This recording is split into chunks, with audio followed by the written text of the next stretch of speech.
Hi, my name's Tanner Tracy, and I'm interviewing my dad, who was operations manager at an industrial company. And I prepared a couple questions. We'll go over them um, to for the interview. So my first question is, what does a typical day look like as an operations manager? So an operations manager needs to ensure that customer requirements, compliance, services are met, and then secondly that they're met environmentally compliant, um, safety compliant, and then obviously the goal is to do it profitably.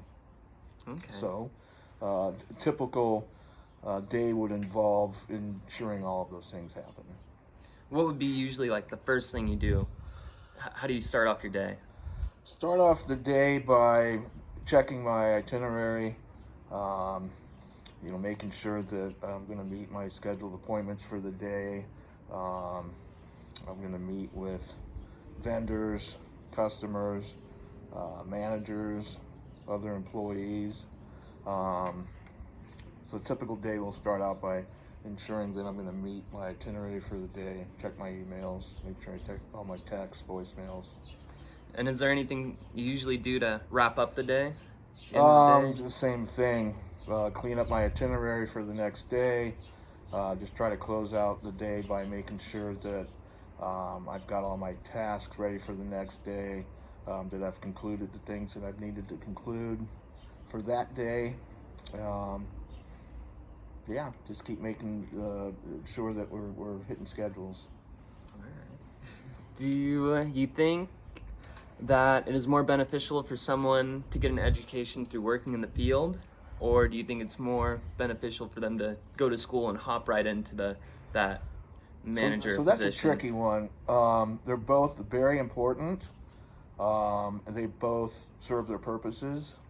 I didn't graduate from high school and ended up getting a GED and jumping right into basically construction. I did a little bit of grocery clerking and was going to go into management in that area, and then ended up working construction.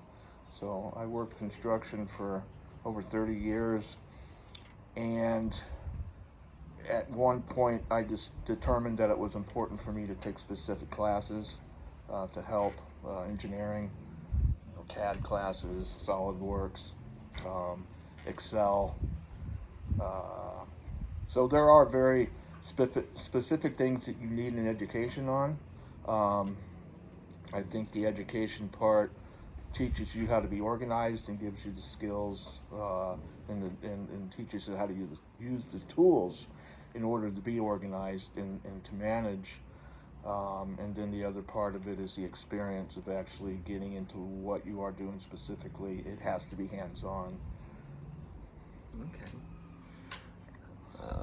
What personality personal qualities or abilities are important part of being successful?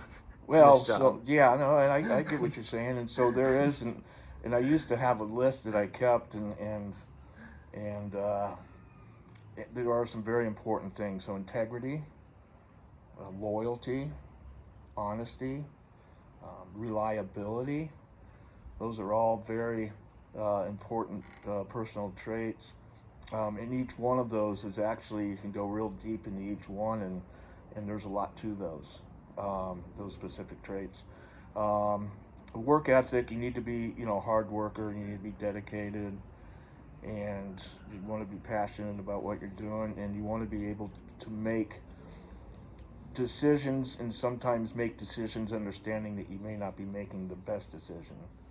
And so what would that trait be?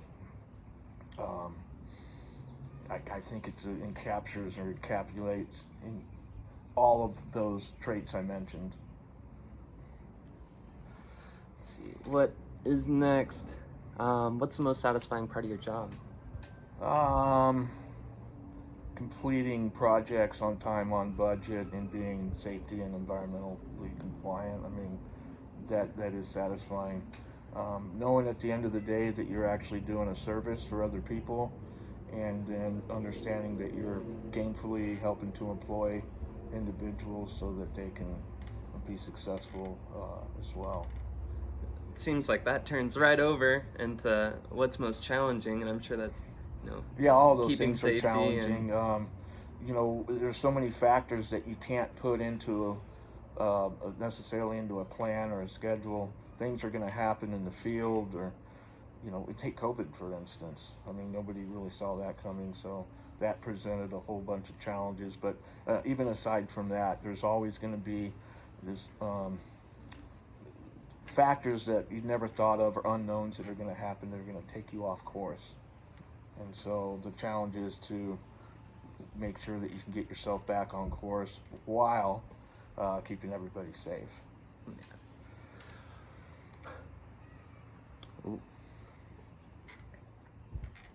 Is there anything you do to make your work life more enjoyable? When you hit a rough patch, is there anything you do to brighten the mood? Well, so yeah, you want to make sure that when you have successes, that you make sure you include your team in celebration. Whether that's just a pep talk, or taking people out to lunch, or having some sort of function. Making sure that you remember it's more about the people than really the work at the end of the day. And so that kind of keeps things in perspective and keeps you focused. What entry-level jobs are best for learning as much as possible about the field? I mean, just those Well, you just labor said, jobs. I mean, and an entry-level job is yeah, in construction. It's basically going to be where you're working in the office and you're just kind of data input, reception. So I mean, it kind of answers itself that you just said. You start out at an entry level and then you work your way up. Now that can be different depending on the level of education you have when you're entering the field. It's just like anything else. You have education is going to put you in a different entry level position than if you don't have an education. So I think you're talking about engineering and project managing. So certainly that entry level would be an assistant to an engineer or to a project manager. So I'm not sure if I answered that. That's good. That well Is enough, there any but- training that usually you put new guys through that are going to be Well, project again, managers? it depends on what you're going to do. Also, for project manager, Yeah, yes. for I mean, managing. there's going to be, some OSHA. There's going to be, estimating training. There's going to be whatever software you're using. Your process that you have for your company of how you initiate jobs and run them. For instance, if you use QuickBooks, that's going to be very important. So, yes, there is definitely training, and they say it can take anywhere from 2 to 5 years to really train someone well into a management position.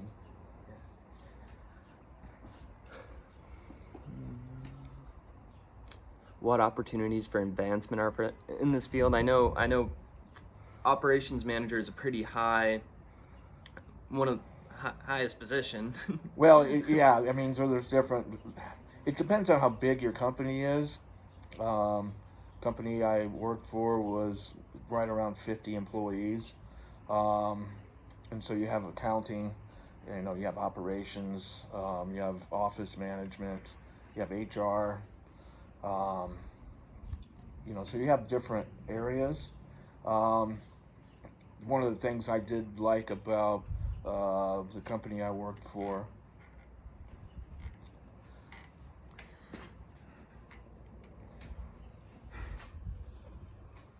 Technical difficulties. Okay, yeah, so the company I worked for, there was a lot of opportunity for advancement. It was small.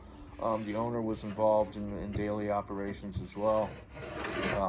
I started out as a carpenter,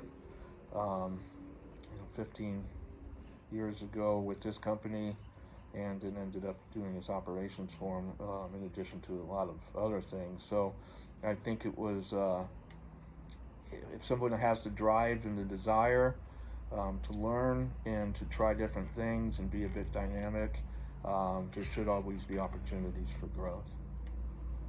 How about even from that operations manager? I mean, Pretty much, I mean, that's, I don't know where you go from there. I mean, I basically retired from that position. I think that's the only advance there would be, as far as I know, was being able to retire.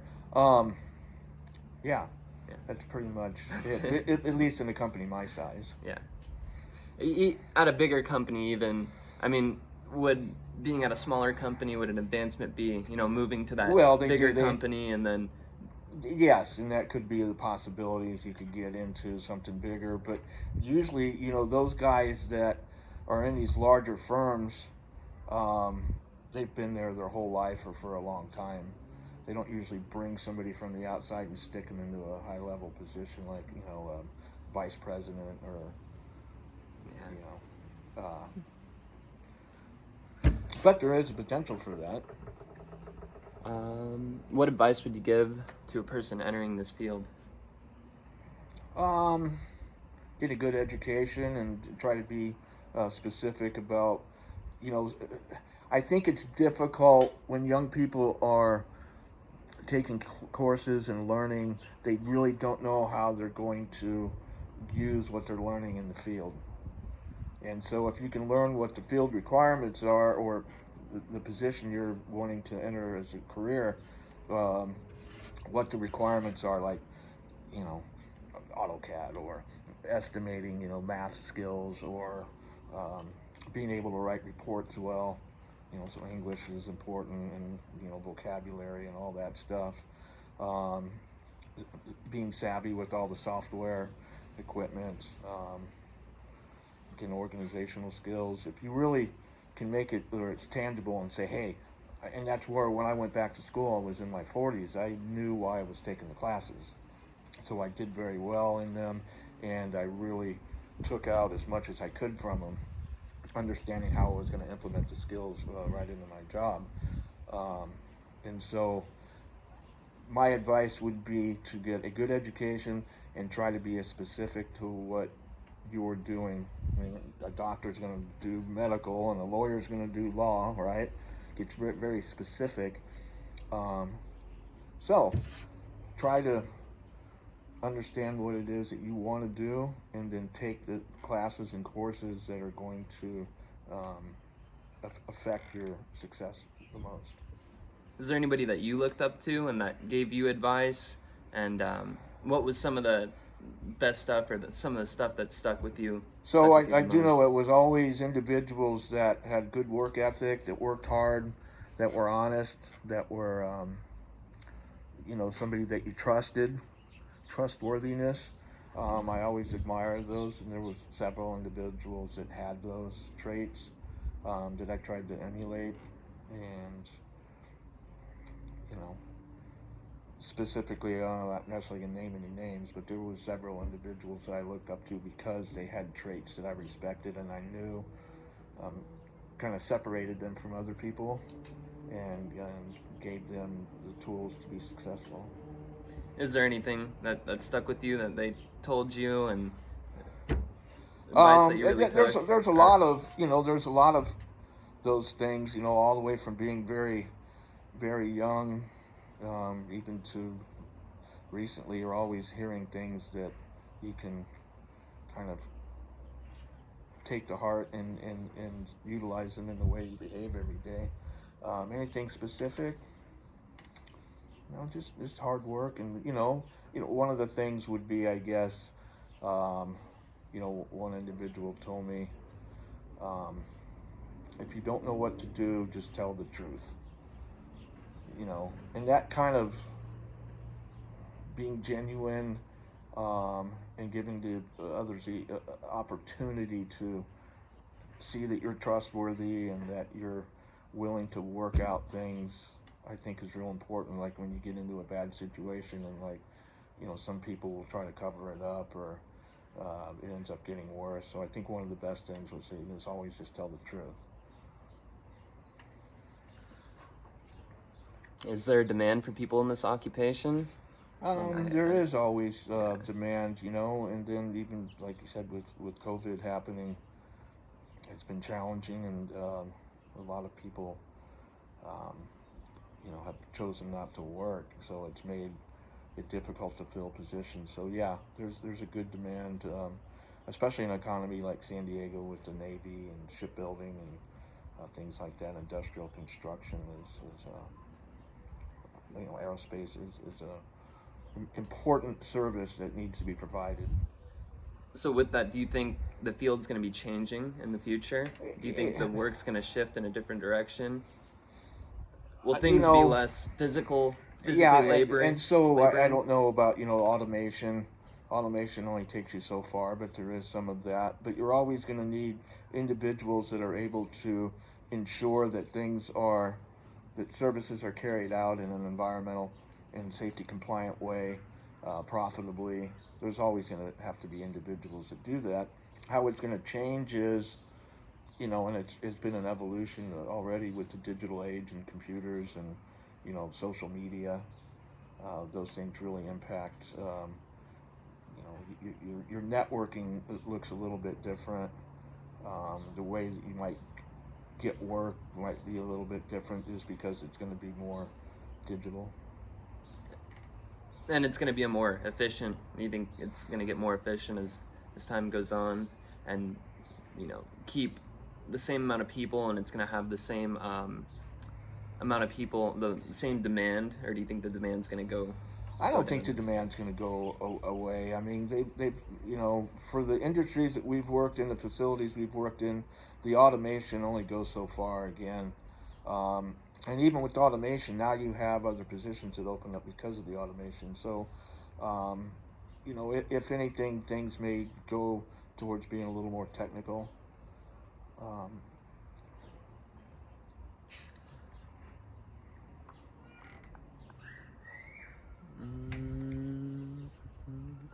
Looking at some more questions I haven't asked yet. I think I covered just about all of them. These are good questions. Hoping I'm answering them to where they definitely offer some value.